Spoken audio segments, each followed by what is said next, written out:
You're listening to the Real Estate Entrepreneur Podcast with Terrence Murphy, where we cover sales, investing, and entrepreneurship with an emphasis on real estate. Each podcast, Terrence and his guests will bring you informative and inspiring information within the real estate industry.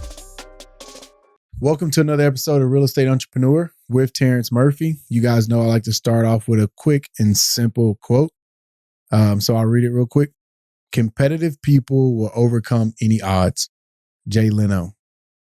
And also I like this one. Ignorance brings chaos, but knowledge brings understanding. So those are just the two quotes that I want to throw out there for you guys today. If you're competitive, you will figure it out, and make sure you're educating yourself and not staying ignorant. You always want to be evolving and growing. And it's one of the reasons I love doing this podcast. I always walk away a better person with more information. So I got a friend of mine. I was on his podcast, and we're going to talk about his podcast. But let's talk about who he is, what he's doing. But welcome to the show today, Brian. I appreciate you being here. Yeah, thanks, Terrence. Pleasure to be here with you. Yeah, man. You know, obviously it's the Real Estate Entrepreneur Podcast. It doesn't mean you have to be a realtor. It doesn't mean you have to be a builder. It doesn't mean you have to be in sales. It just means you need to be involved in the real estate industry in some way, shape, form, or fashion. And I'm excited to have you and talk about what you're doing. But let's go back your story and just how you got to this point, and just tell me a little bit about you. Tell my audience a little bit about you. Sure. So back in the year 2000, I actually started a company that was voice internet. So I've been in technology most of my life. We actually sold that company, but we were kind of betting on voice internet, and Steve Jobs was betting on this little device, right? Being our internet. I think we both knew it needed to be mobile. Yeah. Obviously, everyone went to the phone, and now people are finally 20 years later migrating over to the voice, Siri, Alexa, and Google. But after that, I actually jumped in and started buying franchise companies. And so I bought 8 franchise companies over 8 years. And the one closest to this industry is really Housemaster Home Inspections. I bought that, grew it up to about 400 locations across North America. And then ended up partnering with Budget Blinds. We acquired some businesses under that and sold that business. And after that, my wife, who's in real estate, she had a small team of 5 agents at the time. She now has 30 agents on her team and just sold a brokerage with 100 agents in it. Wow. But she, when we started Sisu, she had 5 agents. She actually asked me to come in and help her build her business. And that's where I discovered all of the opportunity to really build a software platform to streamline the real estate transaction process, to streamline the ability to coach and train and recruit agents, and just make transaction management so much better, eliminate duplicate data entry, those kinds of things. So we started out by implementing some of these things in her business, saw that her agents were doubling their volume, and thought, hey, this is something we need to take out to the industry. Love it.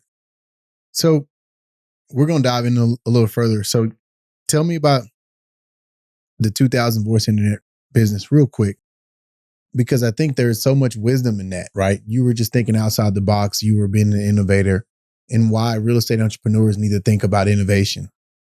Yeah. So, I happened to be at MCI back when the internet came out. So it's a sign of my age for sure. But I remember training people on how to search the web, right? Like MCI, which back then, for those of you who are younger, MCI and AT&T were the 2 major telecommunication companies in North America.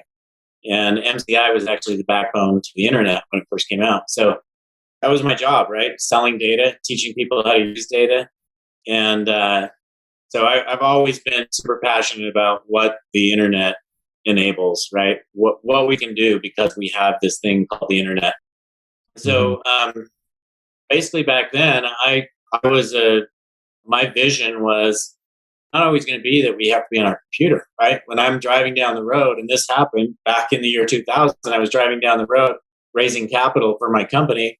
And I was in a taxi cab, and I said, pull up my emails from this person and say, you have 3 new emails from this person. Here's the titles. Which one do you want me to read to you? It would read it to me. I would respond. It would capture my WAV file, my voice file as a WAV file. and send it through email. I could get driving directions. That was, just the infancy of being able to do things like driving directions on your cell phone. That was innovative if there was ever a word.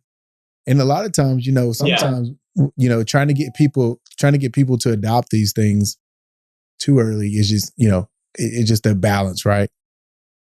And so then you move into 8 franchises. You do the home inspection business. You do the budget blind business. And then you transition into Sisu because your wife became a realtor or was already a realtor. And tell me her story just a little bit, like you being, her support, like her help and just helping her balance out her vision. Tell me what the thought process was behind her team and how you decided, okay, I can create a solution for it. Tell me the reason why. Yeah, so it's a great question. I dove into her business and her business was 90% buyers at the time. And her goal for bringing me in was help me build a listing business. Yeah. So I instantly hired a couple of coaches.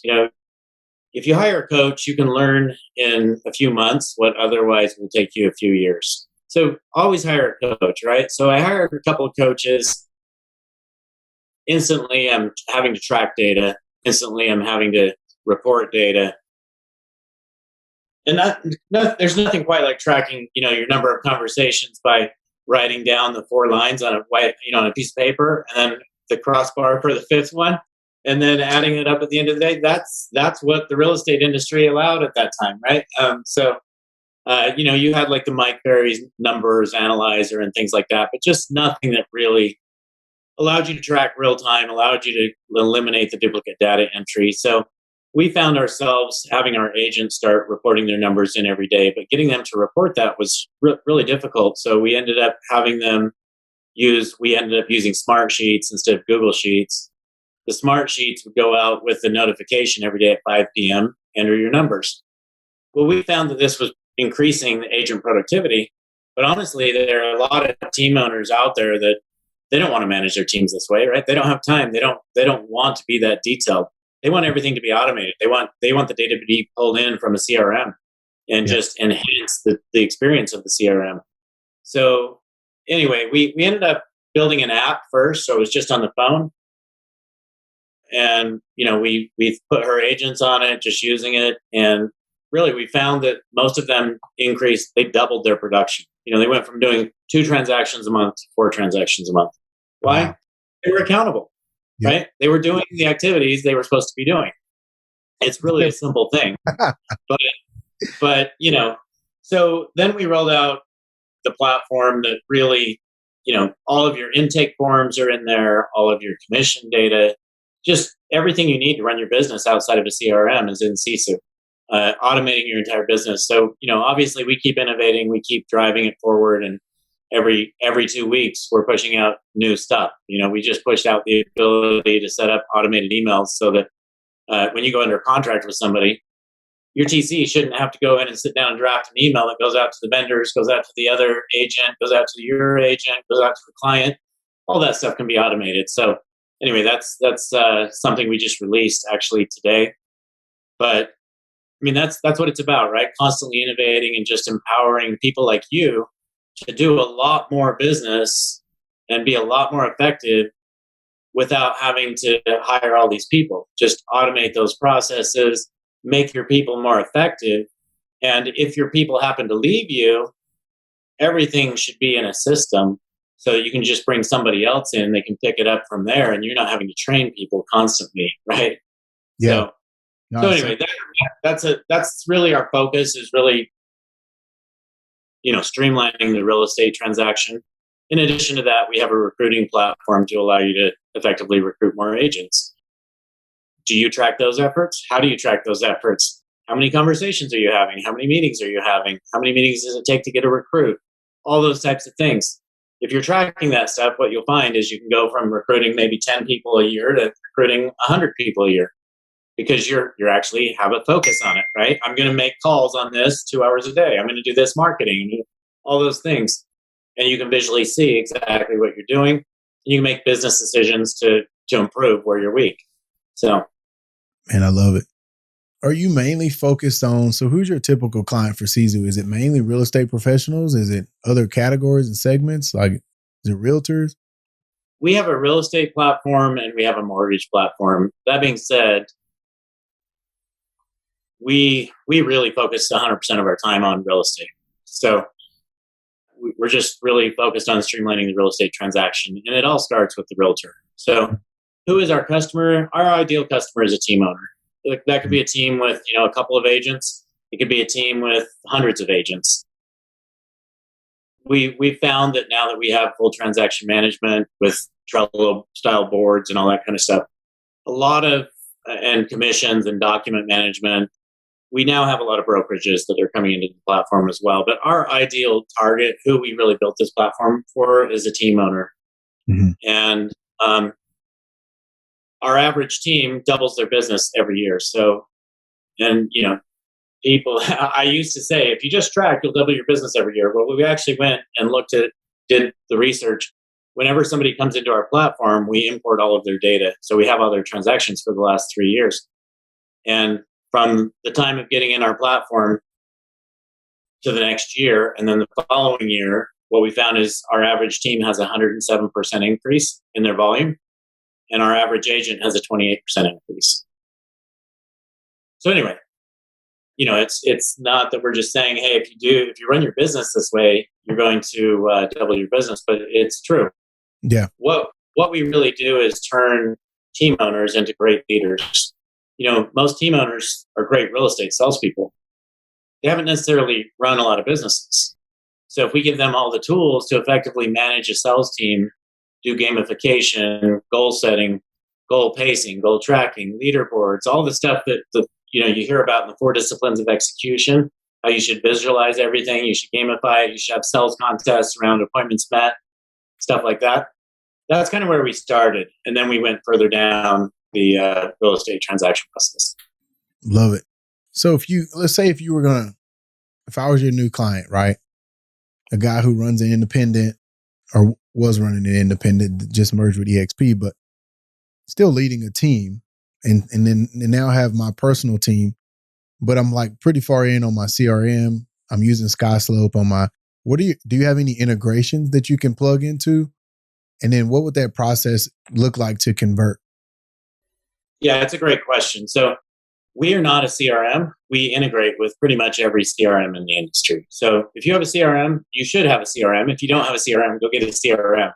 If you have a CRM, having Sisu is going to make you more effective at getting your team members to get into that CRM, because now you're pulling in data like, okay, what are all the activities? What are they doing on a daily basis? What are their conversations? How many appointments did they set? How many appointments did they go on? All that stuff can be pulled in from your CRM.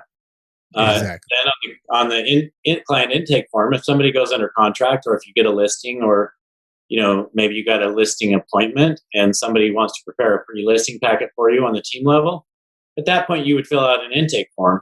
Well, instead of doing that intake form in Google Sheets, which is what 90% of this industry does, do that intake form in Sisu.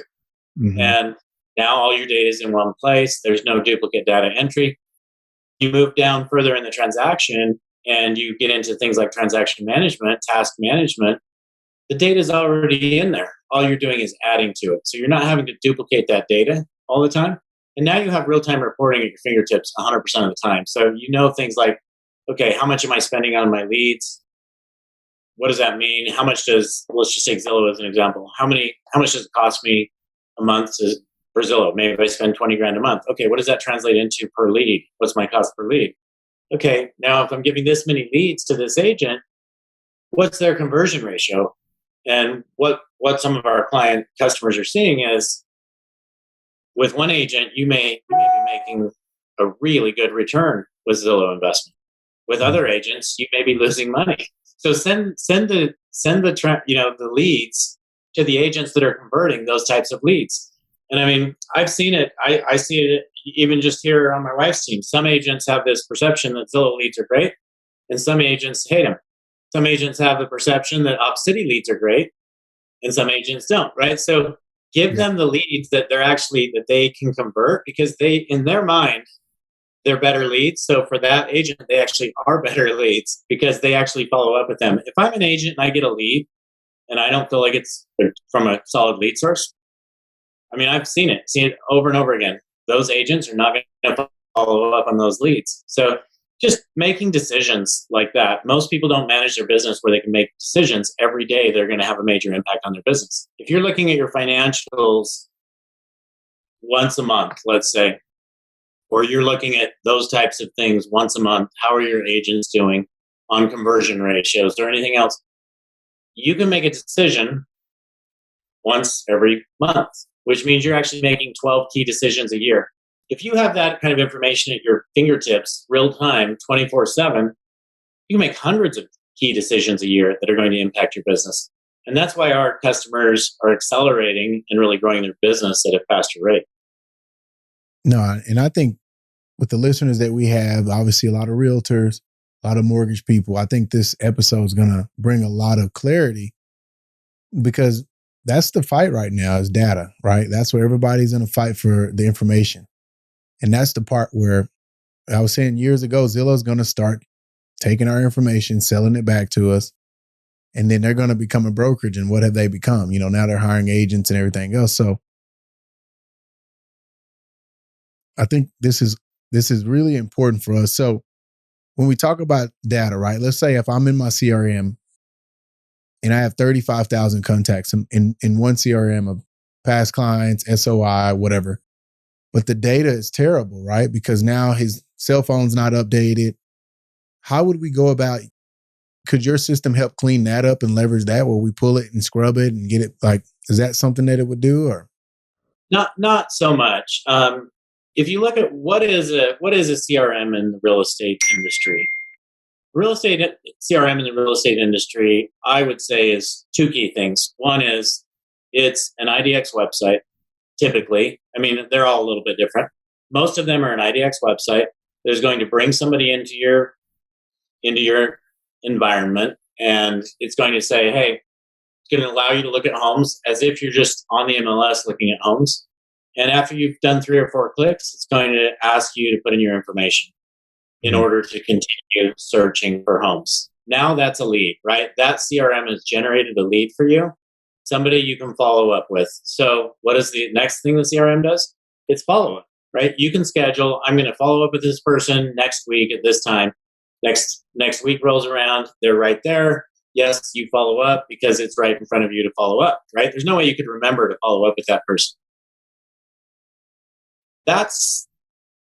They have email campaigns, texting campaigns, things like that, but it's all around lead follow-up and lead generation. Our platform is more like a traditional CRM, like a Salesforce, where we're more of a data warehouse. We're more of a place where all of your leads, when they get to a certain point, like you don't want every lead in Sisu. You want every lead that gets marked hot, maybe every lead that maybe once an appointment is set. At that point, there's going to be a trigger where it's automatically going to move into Sisu.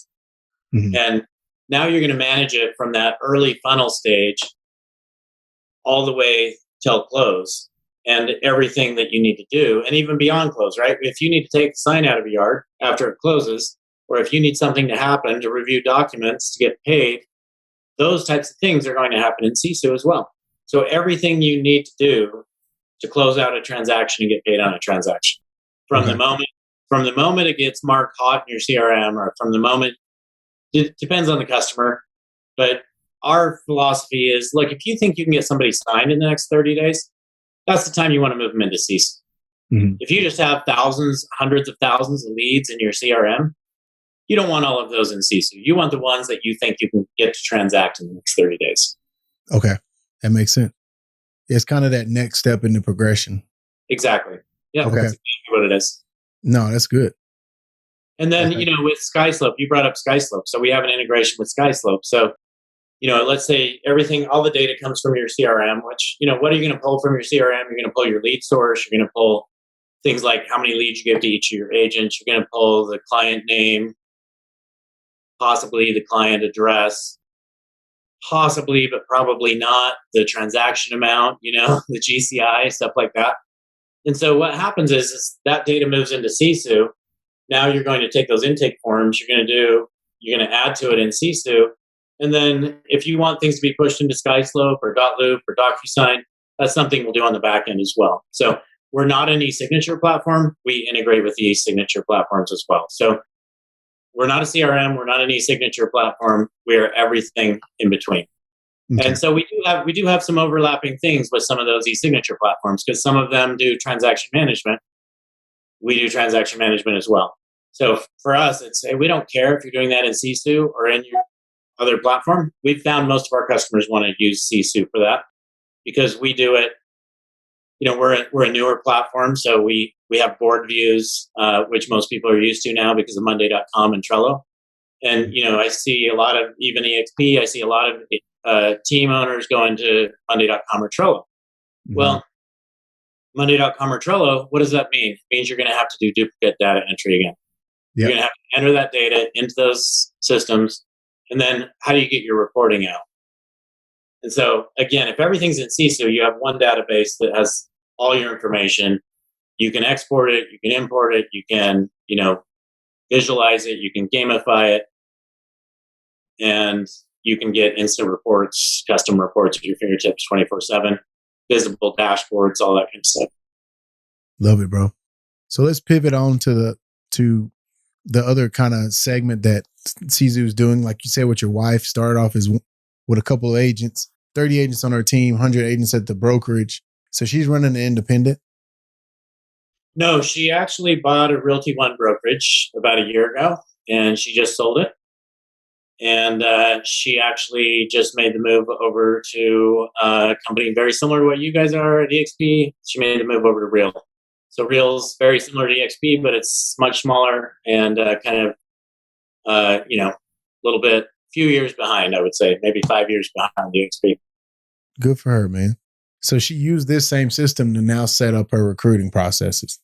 Absolutely. Can you hit that functionality real quick, and then we'll move on?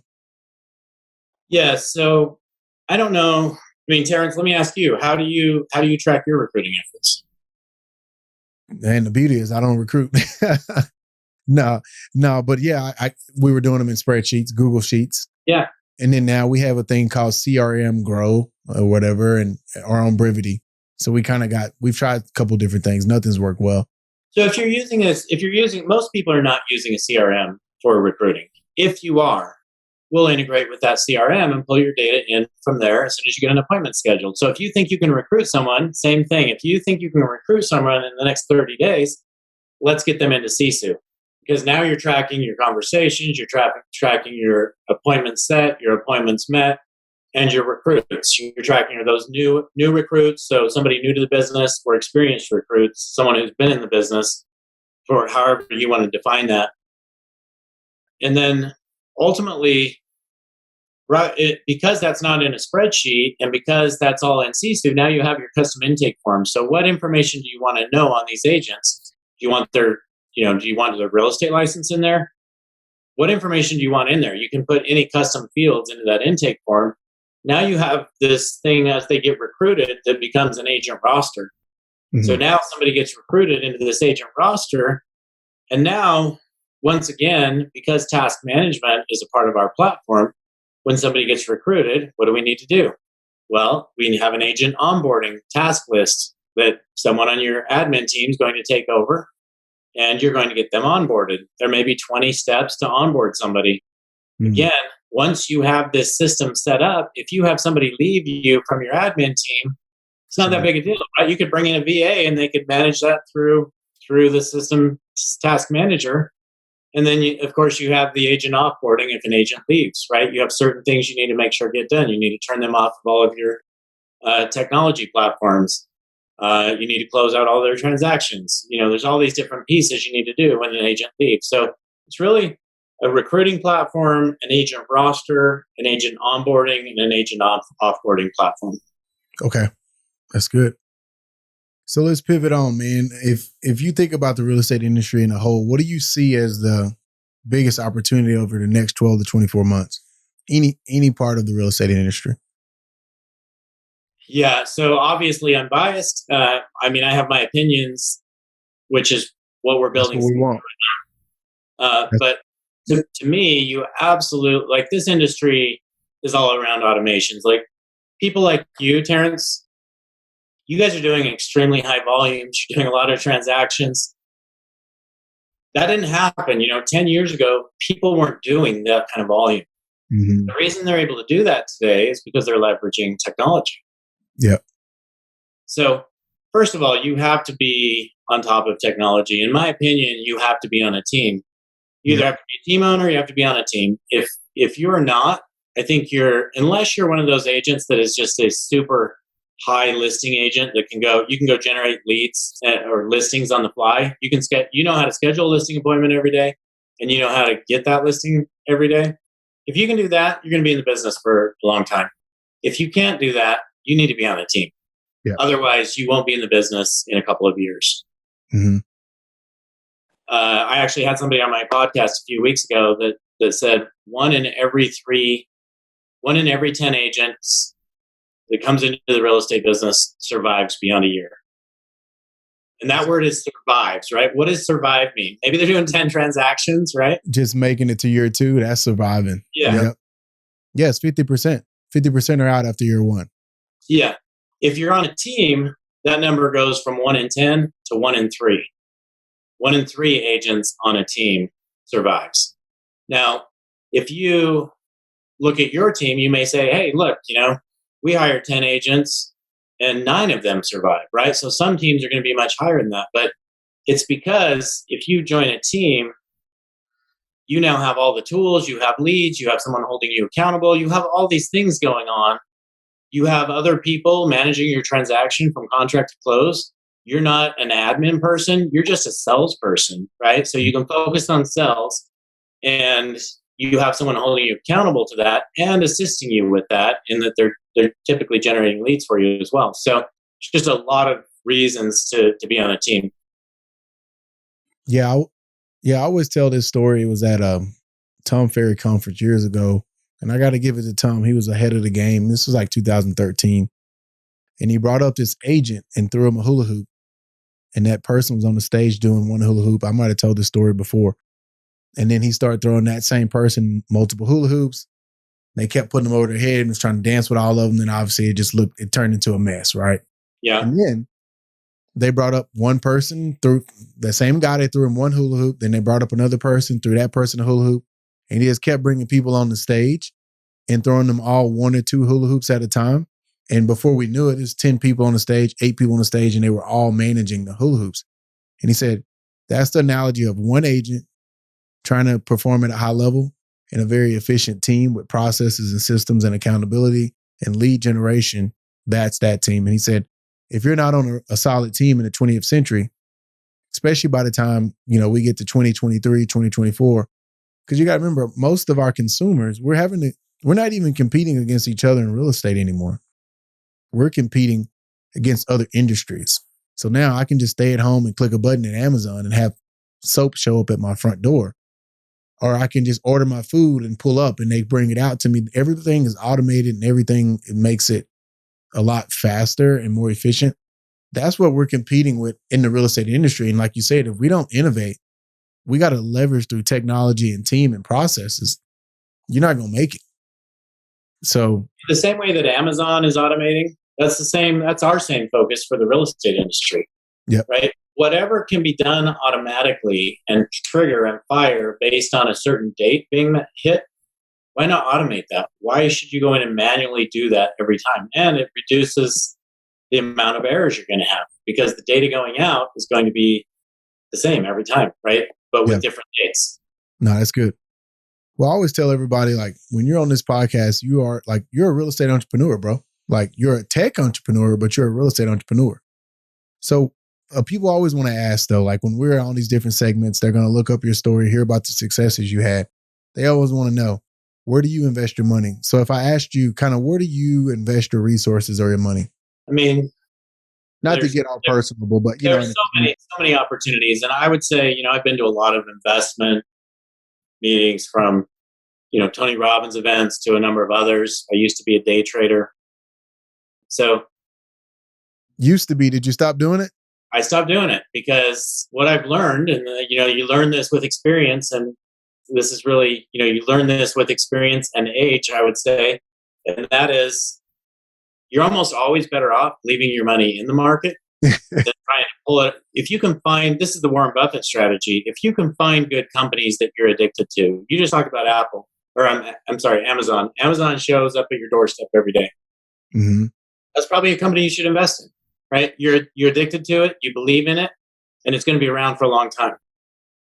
If there's some other company that you are like if you're a big fan of Apple, and you should invest in it, right? If you're someone that watches Netflix every day, you should invest in it. Yeah. That's my opinion, because if you invest in great, solid companies like that and hold those stocks, that's where you're going to get your highest return. Now, if you don't want to have to think that way, like if I personally would say, don't try to time the market. Even the best can't time the market. I got out of, I used to have a lot of Amazon stock. I got out at $300 because I bought it at like 40, right? So for me, that was a great thing, right? But no, if I would have held that, now look where it is. It's 10 times the 300. So anyway, I think you're always best to not try to time the market. Make sure you have enough cash so you don't need to pull out your cash when the market's down. You don't want to have to pull your cash out of investments, out of homes, out of anything when the market's down. That's when you want to be able to buy, is when the market's down. Most people sell when the market's down. You want to buy when the market's down. So, you we're in this industry right now where everything's at the highest ever. So now's when most of the inexperienced investors are getting in. Well, now they get in, let's just say you invest $100,000. In a year from now, that's $50,000. What's going through your head? Oh, I got to get out. Got to get out of this, right? Before I lose it all. You're not going to lose it all. The market goes up and down. You got to hold that until it goes back up. So my advice, though, is diversify that, right? Invest in real estate. You guys are in real estate. Invest in real estate. You can get homes at a discount. You can apply your fees towards those homes. Why not? You can easily get in and for a very low amount, buy homes and rent those, right? There's tremendous amount of opportunities with that. And now other people are paying for those homes for you. If you're going to invest in the market, the easiest way would probably be the S&P 500, just the ETF fund called SPY. Because, if you look at that over the history, the last 100 years, it's grown faster than any fund.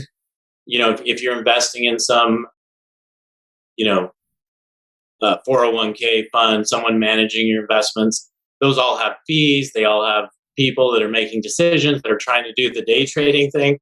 If you just invest in the S&P 500, that's your top 500 companies. You're going to get better results there, and it's going to be less risky. So, man, that's great wisdom. That's good. No, that's good.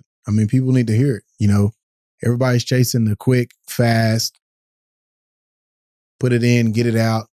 And like you figured out, like you said, wisdom and just spending energy, day trading, it's tough. And I know everybody's into wholesaling right now. Everybody's into flipping. And it's tough to flip houses in a seller's market. Yeah. Right? Because it's already priced at the top of the market, and then you're going to grab it, turn around, and then try to flip it to somebody else. It's like day trading. You're playing the short game. Yeah, I'm seeing people doing that today, but I'm not a fan. Flipping is not something I would be doing today. I've never done it, but some people do. And I just always encourage them to think long term. But if you got to do that to get the cash flow to invest long term, it's a means to an end. I like it. So thing we haven't talked a lot about is, Bitcoin. Obviously, I think everybody needs to have some portion of their wealth currency into crypto, right? Yeah.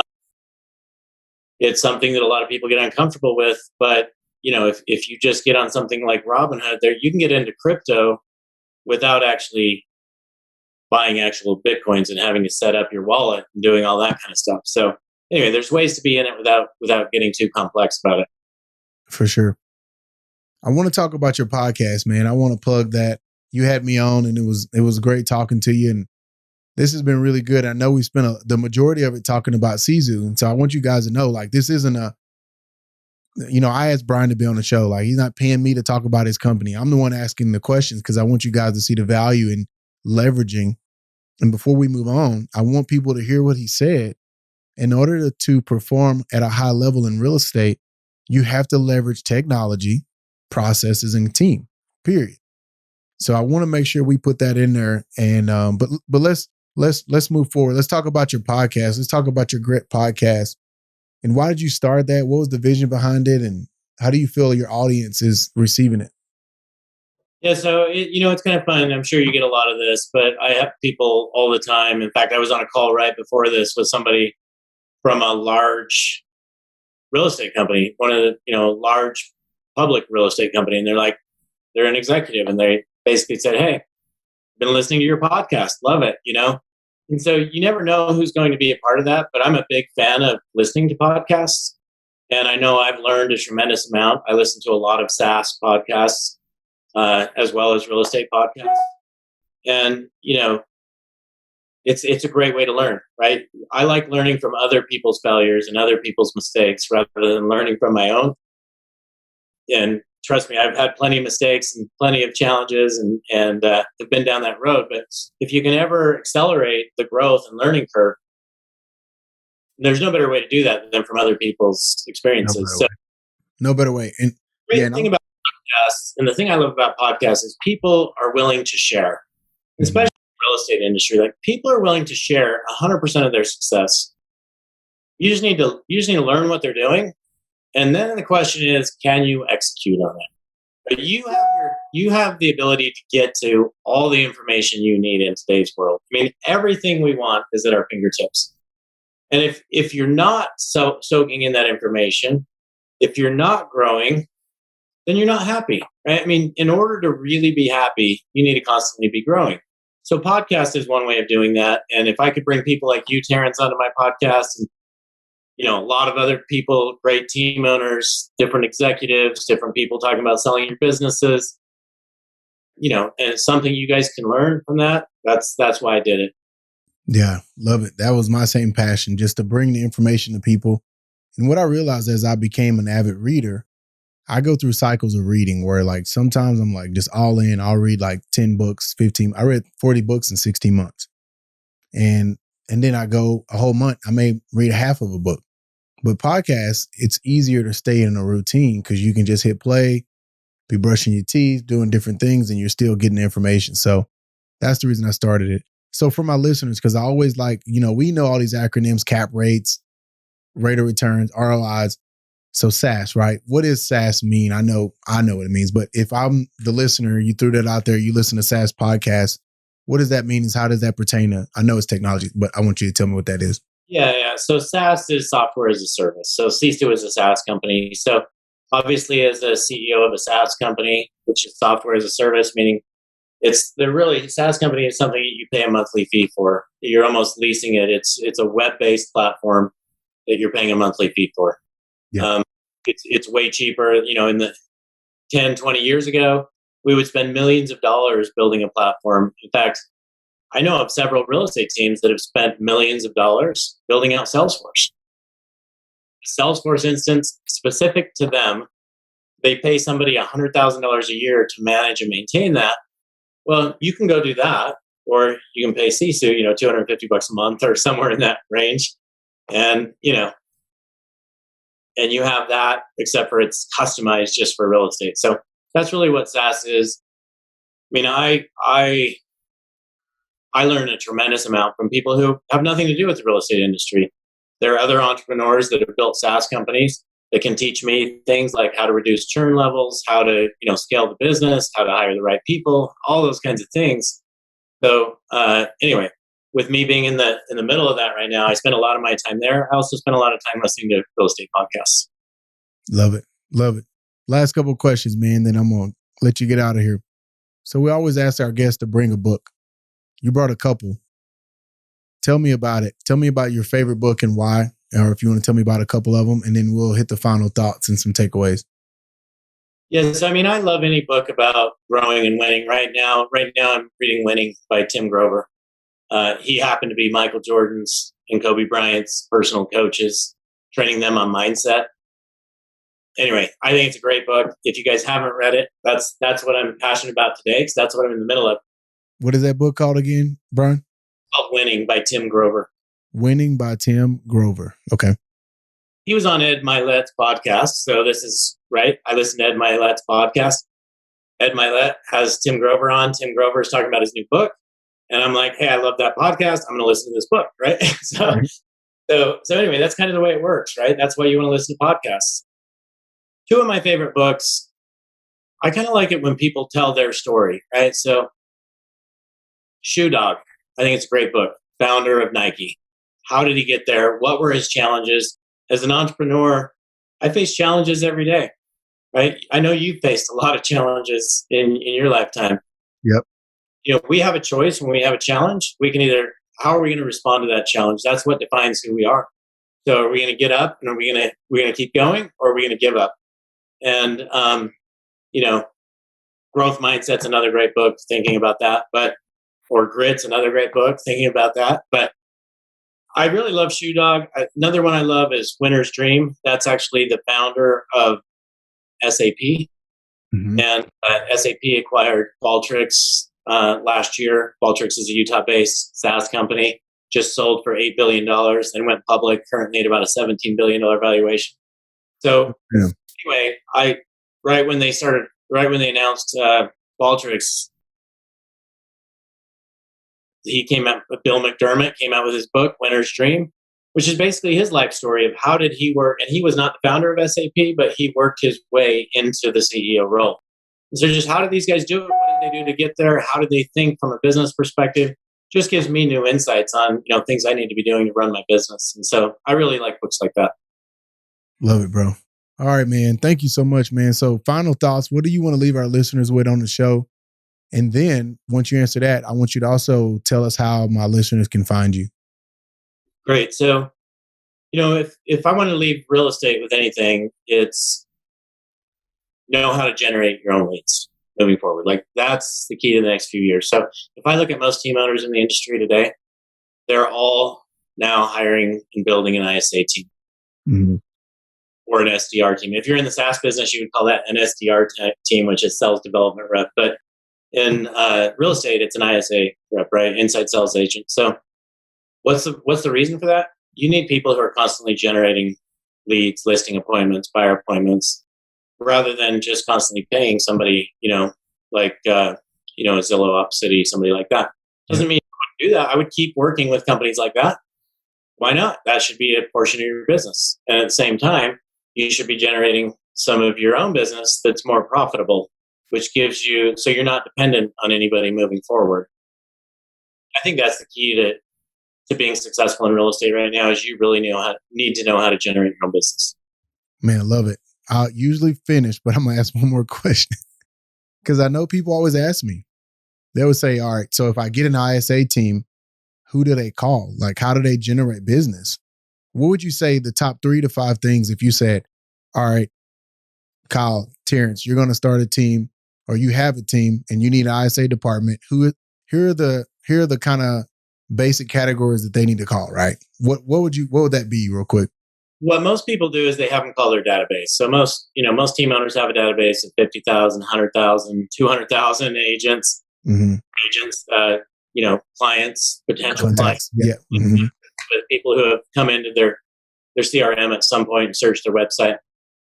My opinion of this in today's market is if I had an ISA, I would have them do some of that, but I would have them spend at least 3 hours a day calling really easy leads. These are people that want to sell their home today. Not only do they want to, they're trying to, and they're called for sale by owners. Yeah. You can go to Zillow and you can click for sale by owner and it'll pull up every for sale by owner in your market. There's your list. Click on them, start calling them. Why? These people already want to sell their home. You don't have to convince them to sell their home.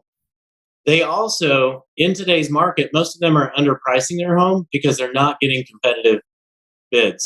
Yeah. They need an agent to represent them so that they can get competitive offers. And so there's never been a better time, in my opinion. I mean, a lot of people look at the market we're in today and they say, this is a challenging market. in my opinion, there's never been a better real estate market than the one we're in today. You just need to be working the right leads. Those leads are listing leads. Then you control it. Then you don't have to put in all these offers against, 20 competing offers. So, there's never been another time, though, that you can really approach these guys and almost guarantee them, number one, you're going to get them more for their house, right? Number two, you're probably going to be able to sell their house in a week. So when you see that for sale by owner that's been on the market for 47 days or 65 days that's sitting out there on Zillow, you reach out to them, guess what? How bad do you guys need to sell? Why are you selling? Where are you going? Ask those questions, and immediately you're going to find what their need is, and they probably wanted to have that home sold 30 days ago. So if you get their home sold in the next week and get them more money in their pocket, that's what they really care about, right? I mean, they're all in their mind, they don't want to pay a real estate agent fees.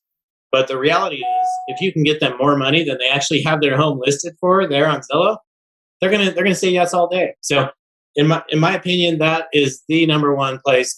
If I was brand new to this business, I would spend all day every day in for sale by owners. Love it, bro. That's a lot of wisdom there, man. Thank you. That's awesome. I'm gonna make sure that I get that out, and I'm gonna be calling my team after this. Pull up Zillow for sale by owners. All right, man. So how can people find you if they want to keep up with you, Brian? So before I do that, I want to tell you, yesterday, I actually coached a few of my wife's agents. So yesterday, I coached two of them to do exactly what I just told you. And on my coaching session, I had them pull up Zillow. I showed them how to get the information they need. I showed them what to call. Within 30 minutes, one of them said, just scheduled my first appointment. 5 minutes later, just scheduled my second appointment. So, I met with him at 4:00. By 5:30, he had 2 listing appointments. That's awesome. So, just trust me. Do it. You'll be happy you did. Thank you, bro. Get a hold of me. Best way to get a hold of me, my email is brian@sisu.co, brian@sisu.co, not sisu.com, but sisu.co. You can also go to our website, sisu.co, and we have a little chat icon, chat bottom right-hand corner. You can actually try to reach out to me there. If you reach one of our team members, they'll get you in touch with me. So one of those 2 ways is probably the best. I am on LinkedIn as well. Easy to find me there. Easy to find me on Twitter. So feel free to go. You can reach out to me any of those ways. Man, well, thanks for being on the show, man, and really appreciate you being on the Real Estate Entrepreneur Podcast, man. We'll stay in touch, and like I say, when we get to Utah, I'll look you up. Awesome. Thanks, Terrence. Good to see you again. Yes, sir. Thank you, bro. All right. Goodbye. Thank you for tuning into this week's episode of The Real Estate Entrepreneur with Terrence Murphy. Please subscribe on whichever platform you are listening and consider leaving a 5-star review, as that will help us gain traction and continue to bring you knowledge in the real estate industry. For more content, head over to terrencemurphy.com.